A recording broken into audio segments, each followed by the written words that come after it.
Hello everyone, I hope you all are doing good. और आपकी जो स्टॉक मार्केट की जर्नी है वो अच्छी जा रही होगी। I wish you all the best to all of you कि आप अच्छे पैसे कमाएं स्टॉक मार्केट में से और बढ़िया से ध्यान देकर काम करें। तो चलिए, यहाँ पर अभी SRM कॉन्ट्रैक्टर्स लिमिटेड का IPO आने वाला है, तो IPO डिटेल्स देख लेते हैं। तो IPO डेट जो है वो 26 मार्च 2024 से लेकर 28 मार्च 2024 है। फेस वैल्यू 10 रुपये पर शेयर। प्राइस बैंड जो है वो 200 रुपये से लेकर 210 रुपये पर शेयर है। लॉट साइज़ जो है वो 70 शेयर्स का है और टोटल इशू साइज़ जो है वो 62 लाख शेयर्स है। करीब 130 करोड़ 20 लाख रुपए कंपनी जुटाएगी। एंड गाइस, सारे के सारे फ्रेश इश्यूज़ है। एक भी शेयर OFS मतलब ऑफर फॉर सेल के ज़रिए नहीं आने वाला है। So that is good part, क्योंकि सारे के सारे पैसे जो है वो कंपनी के मतलब अंदर जाएंगे, बिजनेस ग्रोथ के लिए यूज़ होंगे। So that is good part, जिसका बेसिस ऑफ अलॉटमेंट जो है वो 1 अप्रैल 2024 को है। सो इन केस इस IPO में अगर आप अप्लाई करते हो और आपका IPO नहीं लगता है तो रिफ़ंड की इन्फॉर्मेशन आपको 2 अप्रैल 2024 को मिलेगी। और अगर आपका IPO लग जाता है तो शेयर्स आपके डीमेट अकाउंट में क्रेडिट हो जाएंगे, वो भी 2 अप्रैल 2024 को। लिस्टिंग डेट जो है वो 3 अप्रैल 2024 है। Cut off time for UPI mandate confirmation शाम को 5 बजे 28 मार्च 2024 है। Issue type book built issue IPO है। लिस्टिंग जो है वो BSE NSE पे होने वाला है गाइस। सो ये एक मेन बोर्ड IPO है गाइस, उसका ध्यान रहे। जिसकी शेयर होल्डिंग प्री इशू 1,67,44,200 है और शेयर होल्डिंग पोस्ट इशू 2,29,44,200 है। सो बेसिकली आप शेयर होल्डिंग पोस्ट इशू में से शेयर होल्डिंग प्री इशू का जो नंबर है वो आप माइनस करेंगे तो आपको फ्रेश इश्यूज़ के जो नंबर ऑफ शेयर्स है वो मिल जाएंगे गाइस। और रिजर्वेशन अगर देखेंगे तो QIB shares offered not more than 50% of the net offer है। Retail shares offered not less than 35% of the offer. NII HNI shares offered not less than 15% of the offer है। And guys, अगर आप retail category में हो तो minimum 1 lot के लिए तो अप्लाई करना है। 70 शेयर्स आएंगे, 14,700 रुपये आपको देने हैं। रिटेल में ही मैक्सिमम 13 लॉट के लिए अप्लाई कर सकते हो। 910 शेयर्स आएंगे, 1,91,100 रुपये आपको देने हैं। और ऐसे SHNI कैटेगरी में मिनिमम 14 लॉट के लिए अप्लाई करना है। 980 शेयर्स आएंगे, 2,05,800 रुपये देने हैं। SHNI में ही मैक्सिमम 68 लॉट के लिए अप्लाई करना है। 4,760 शेयर्स आएंगे, 9,99,600 रुपये गाइस आपको देने हैं। और BHNI में मिनिमम 69 लॉट के लिए अप्लाई करना है। 4,830 शेयर्स आएंगे, 10,14,300 रुपये आपको देने होंगे। गाइस, यहाँ पर एक बहुत बढ़िया बात है, क्योंकि एंकर इन्वेस्टर्स भी इन्वॉल्व है गाइस। सो जब भी मैंने आपको कई बार बताया है कि एंकर इन्वेस्टर्स होते हैं तो मतलब काफ़ी पॉजिटिव माहौल, मतलब पॉजिटिव बात कहलाई जाती है, क्योंकि वो बड़ा अमाउंट इन्वेस्ट करते हैं। हालांकि उसके बारे में बात करेंगे, उससे पहले प्रमोटर्स देख लेते हैं। तो कि संजय मेहता, एशले मेहता एंड पुनीत पाल सिंह जो कि कंपनी के प्रमोटर्स हैं, जिनकी शेयर होल्डिंग प्री इशू 99.92% है और शेयर होल्डिंग पोस्ट इशू नहीं दी गई है, मतलब अभी 99.92% का जो स्टेक है वो उन्हीं के पास है। अब एंकर इन्वेस्टर्स की बात करें तो BD डेट जो है वो 22 मार्च 2024 है। जो शेयर्स ऑफर्ड किए गए हैं वो 18,59,900 है और पोर्शन जो है वो 39 करोड़ 6 लाख रुपए के आसपास का है। तो मतलब काफ़ी अच्छा खासा माल उठाने वाले हैं। और जिसका anchor lock in period end date जो है 50% शेयर्स के लिए वो 30 दिन का जो है, उसकी तारीख 1 मई 2024 है। और anchor lock in period end date for remaining shares 90 days, जिसकी डेट जो है वो 30 जून 2024 है। सो बेसिकली जब भी एंकर इन्वेस्टर्स IPO में पैसा डालते हैं तो कुछ कंपनी के साथ उनकी टर्म्स एंड कंडीशंस होती है। तो ऐसा कुछ है कि माल मतलब आज स्टेक लेने के बाद वो एक भी शेयर जो है वो बेच नहीं सकते हैं पहले 30 दिन तक, मतलब लिस्टिंग के बाद 30 दिन तक एक भी माल बेच नहीं सकते।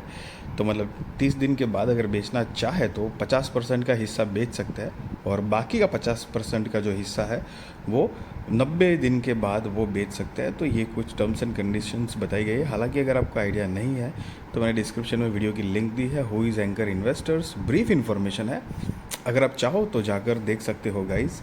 और एस्टाब्लिश्ड, चलो मतलब कंपनी की बिज़नेस के बारे में थोड़ा ब्रीफ आइडिया ले लेते हैं। तो कि SRM कॉन्ट्रैक्टर्स लिमिटेड का, जो कि 2008 से एस्टाब्लिश्ड है। SRM contractors limited is a construction and development company primarily engaged in construction of roads including bridges, tunnel, slope stabilization works and other construction activities in the union territories of Jammu and Kashmir and Ladakh.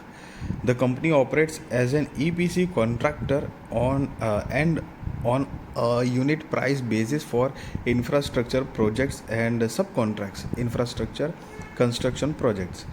और company के जो major verticals है, मतलब क्या क्या और अंदर थोड़ा सा डिटेल में कि इसके अंदर क्या क्या काम करते हैं। तो कि रोड प्रोजेक्ट्स में planning and construction of realignment, widening, upgradation, restoration and or strengthening and improvement of roads, bridges and highways and their maintenance in the union territory of Jammu and Kashmir and Ladakh. Tunnel projects में जैसे कि design and construction of new tunnels, cut and cover tunnels for avalanche and landslide protection and governs also includes expansion, upgradation, restoration and or strengthening and improvement, including creation of niches, alternations in niche and stabilization of existing tunnels in the Union Territory of Jammu and Kashmir and Ladakh. Slope stabilization works, जो कि उसके अंदर आता है planning and construction of reinforced embankment structures as part of slope stabilization work. Other miscellaneous civil construction activities, जिसमें आता है construction of government housing and residential units, drainage work as well as irrigation and flood protection work. So company का basically जो काम है वो हमने देखा है कि यही मतलब रोड, ब्रिजेस, टनल्स, मतलब जम्मू कश्मीर पूरा और लद्दाख जो है वो सारे पहाड़ी एरियाज़ है। तो सारा मेंटेनेंस का, बनाने का, कुछ साइड मतलब रोड की कुछ अलग डेफिनेट कुछ मेंटेनेंस का काम है, बहुत सारी चीज़ों का काम जो है वो यही कंपनी करती है। मैं यहाँ पर एक पॉजिटिव बात ज़रूर कहना चाहूँगा कि आपने, अगर आप एक ट्रैवलर हो तो एक ट्रैवलर से शायद पूछ सकते हो आप कि पहले, आज से 10 साल पहले के मतलब ये जो माउंटेन एरियाज़ जो होते हैं वहाँ पे रोड्स और ब्रिजेस और टनल्स की डेवलपमेंट मतलब कंस्ट्रक्शन ये जो है उनकी और अभी में बहुत फ़र्क है, बहुत सारी चीज़ें चेंज हुई है। तो एक तरह से बहुत पॉजिटिव बात है कि ये कंपनी जो बिज़नेस कर रही है, जो इंफ्रा में लगी पड़ी है, उसमें गवर्नमेंट खुद भी सपोर्ट कर रही है ज़्यादा से ज़्यादा अच्छे रोड्स, टनल्स और ये सारी चीज़ें बनाए, मतलब और ज़्यादा कॉन्क्रीट स्ट्रक्चर्स और लॉन्ग टर्म स्ट्रक्चर्स बनाने के लिए सपोर्टिव है। तो बहुत ज़्यादा चांसेस है कि कंपनी का ग्रोथ आने वाले वक्त में और भी ज़्यादा बढ़ सकता है। अब वो वक्त के साथ पता चलेगा कि कितने अब प्रोजेक्ट्स कंटिन्यूस मिलते रहते हैं। तो लेकिन पॉजिटिव बात ज़रूर है, हालांकि साथ में एंकर इन्वेस्टर्स भी इन्वॉल्व है। अब फाइनेंशियल्स देखेंगे तब पता चलेगा आगे क्या सीन है और मतलब बेहतर क्या है। So as of March 2024 the company has completed 37 infrastructure construction projects with a total contract value of 88 lakhs, including 31 roads projects, 3 tunnel projects, 1 slope stabilization projects and 2 miscellaneous construction works. Out of the 37 projects, 29 infrastructure construction projects including subcontracts were undertaken by the company independently and 8 projects were undertaken through project specific joint ventures. और company के पास 31 जनवरी 2024 के हिसाब से 275 full time employees consisting of specialist and workers, तो उनकी एक team है। और अब कंपनी जो मेन मतलब बेसिकली क्या बिज़नेस जनरेट कर पा रही है, तो कि यहाँ पर 31 मार्च 2021, 22, 23 और 31 दिसंबर 2023 के फाइनेंशियल्स गाइस दिए गए हैं। अब हम जो है वो बेसिकली जो लेटेस्ट वाले हैं वो नहीं देखेंगे, ईयर ऑन ईयर बेसिस के जो है 31 मार्च 2021, 22, 23 के कंपेयर कर लेते हैं कि क्या कंपनी मतलब बिज़नेस जनरेट कर पा रही है। और सारे फिगर्स जो है गाइस ये करोड़ों में है।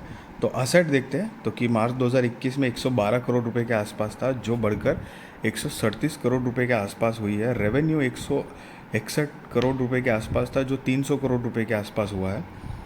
प्रॉफिट आफ्टर टैक्स 8 करोड़ रुपए के आसपास से बढ़कर 18 करोड़ रुपए के आसपास हुआ है। नेटवर्थ 26 करोड़ रुपए के आसपास थी, जो 63 करोड़ रुपए के आसपास हुआ है। रिजर्व्स एंड सरप्लस 25 करोड़ रुपए से बढ़कर 46 करोड़ रुपए के आसपास हुई है। टोटल बोरोइंग्स की बात करें तो 31 करोड़ रुपए से बढ़कर 47 करोड़ रुपए तक हुई है। और अमाउंट इन करोड़ जो नीचे लिखा हुआ है आप देख सकते हैं। सो गाइज यहाँ पर अगर कंपनी का बिजनेस भी देखें तो कंपनी एक डिसेंट अच्छे मार्जिन से जो है वो रेवेन्यू प्रॉफिट जनरेट कर पा रही है। और बोरोइंग्स जो है वो बोरोइंग्स भी हालांकि बढ़ रही है, बट कभी कभी कुछ काम होता है। अब कंपनी बेसिकली इसको कितना अच्छे से यूज़ कर पा रही है अपने बिजनेस में आने वाले वक्त पे, उसके ऊपर डिपेंड करता है। हालांकि अगर दिसंबर का देखेंगे तो आप देख सकते हैं मार्च 2023 में 47 करोड़ की बोरोइंग्स थी, जो कम हुई है, 42 करोड़ तक हुआ है। तो एक तरह से मतलब कंपनी थोड़ा कम करने के लिए भी सोच सकती है ताकि ज़्यादा से ज़्यादा प्रॉफिटेबिलिटी बढ़ा पाएँ। अब कंपनी का मार्केट कैपिटलाइजेशन जो है वो 481 करोड़ रुपए के आसपास का ही है। तो बहुत छोटी कंपनी है, स्मॉल कैप कंपनी है, इस बात का ध्यान रहे आपको। और ROCE देखें तो 29.43%, debt to equity 0.5, RONW 25.02, PBV price to book value 4.17, PAT margin मतलब प्रॉफिट आफ्टर टैक्स का जो मार्जिन है वो 8.98 है। EPS pre IPO 11.2, post IPO 12.24, PEX pre IPO 18.76, post IPO 17.15 है गाइस। और यहाँ पर आप जो नीचे देख रहे हो नोट, सो बेसिकली उन्होंने EPS प्री IPO और पोस्ट IPO कैसे कैलकुलेट किया है उसके बारे में बताया गया है गाइस। सो अगर आप चाहो तो पॉज करके पढ़ सकते हो, लेकिन मैं ये ज़रूर बताऊंगा आपको कि जो भी डेटा देखा उसके जो पॉजिटिव बात है उसमें से ये एक है कि एंकर इन्वेस्टर पहला इन्वॉल्व है। दूसरा कि कंपनी के जो फाइनेंशियल्स हमने देखे वो भी बढ़िया है। तीसरा बिज़नेस जो है वो एक बहुत ही पर्टिकुलर एरिया में बहुत अच्छे तरीके से मतलब है, क्योंकि गवर्नमेंट भी वो जो पहाड़ी एरियाज़ जो हैं जितने भी मतलब माउंटेन एरियाज़, माउंटेन स्टेट्स जो है वो सब जगहों पर ज़्यादा से ज़्यादा अच्छी सड़कें, रोड्स फैसिलिटीज़ देने के लिए सपोर्टिव वे में है। तो कंपनी जितना ज़्यादा मतलब काम मिलेगा तो उतना ही ज़्यादा ये कंपनी का बिज़नेस बढ़ने के चांसेस ज़्यादा से ज़्यादा है। तो फ्यूचर एस्पेक्ट से देखा जाए तो हाँ, प्रोबेबिलिटी तो है। Now let's see particular company मतलब ये जो है उसको कितना काम आगे मिल पाता है, नहीं मिल पाता, किस तरह से ग्रोथ करती है, और तो वो सारी चीज़ें भी देखनी पड़ेगी। बट अभी तक का तो मतलब डेटा जो है वो पॉजिटिव मतलब बढ़िया दिख रहा है गाइस। और हाँ, एक और बात मैं बताना चाहूँगा कि गाइस कभी भी मतलब जैसे एंकर इन्वेस्टर्स की मैंने बात करी, तो कभी भी मतलब एंकर मतलब IPO हो या फिर स्टॉक हो, इन जनरल मैं अपना पॉइंट ऑफ व्यू शेयर करना चाहूँगा कि कभी भी मतलब बड़ा इन्वेस्टर है या बड़ा इंस्टीट्यूशंस इन्वॉल्व है किसी भी IPO में या स्टॉक में, तो आपको उनको देख के कभी ऐसे डायरेक्ट जंप नहीं करना चाहिए। बिकॉज उनकी स्ट्रेटजी, रिसर्च एनालिसिस और उनकी टीम, उनकी लॉस खाने की कैपेसिटी, कब कितना प्रॉफिट बुक करने की उनकी जो पूरा माइंडसेट है, बहुत डिफरेंस होता है गाइस। तो मतलब एक होता है कि मतलब जैसे एक बात बताऊं कि अगर कोई बड़ी इंस्टीट्यूशंस है तो उनको शायद 50 लाख रुपए या ऐसे मतलब उन्होंने कहीं इन्वेस्ट किया, ऐसा नहीं है कि बड़े इंस्टीट्यूशंस पैसा रोकते तो उनको कभी लॉस नहीं होता, नहीं, उनको भी कभी कभी लॉस हो जाती है, ऐसी कोई ज़रूरी बात नहीं है। बट जैसे मानो उनको 50 लाख रुपए का लॉस हो गया तो उनको शायद इतना फ़र्क नहीं पड़ेगा, लेकिन हमने अगर उसी चक्कर में बड़े पैसे लगा दिए और हमारा लॉस हो गया तो हमको काफ़ी फ़र्क पड़ सकता है। सो कुछ ऐसे पॉइंट्स हैं, और मतलब बहुत सारे पॉइंट्स हैं, बट उनमें से जो कुछ छोटा मोटा मैं शेयर कर रहा हूँ आपको जस्ट टू मतलब अवेयर रहने के लिए कि एकदम से आपको ऐसे बम्प नहीं करना है। So that is my main point guys. और दूसरा कि मैं आपको मतलब कोई IPO में अप्लाई करो या ना करो, और कोई बाय और सेल रिकमेंडेशन नहीं दे रहा हूँ, वो आप अपने रिस्क रिसर्च फाइनेंशियल एडवाइज़र को पूछ कर करना। बट यस, जो जो अच्छी बात थी मैंने आपके साथ शेयर करी है। अब कंपनी की ऑब्जेक्ट ऑफ इश्यू अगर देखेंगे तो funding capital expenditure requirements for the purchase of equipment machinery, full और पार्ट रीपेमेंट एंड और prepayment of certain outstanding secured borrowings available by the company, funding the working capital requirements of the company, investment in project specific joint venture projects and general corporate purpose।